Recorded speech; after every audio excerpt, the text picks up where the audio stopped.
Hi everyone, my name is Amy, and in this video, I'll show you how to add the Poppers Before-After Slider widget to your Webflow website.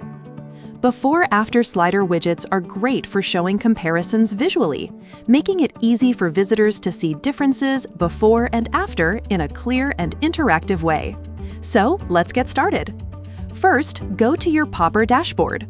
Once you're there, click on Widgets from the left sidebar and then click Create New Widget. Now search for Before-After Slider and open the widget.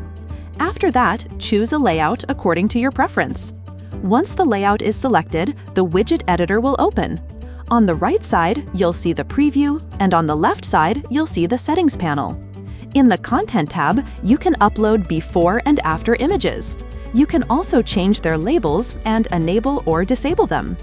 Next, go to the Templates tab, where you can select different templates.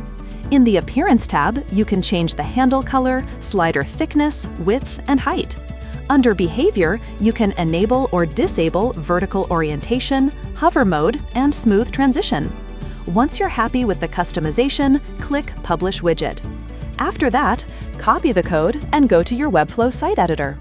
Inside the editor, add a code embed block, then paste the installation code into it and click Save and Close. After that, publish your site. Once your website is live, refresh the page and your widget will appear successfully. That's it for this video. I'll see you in the next one.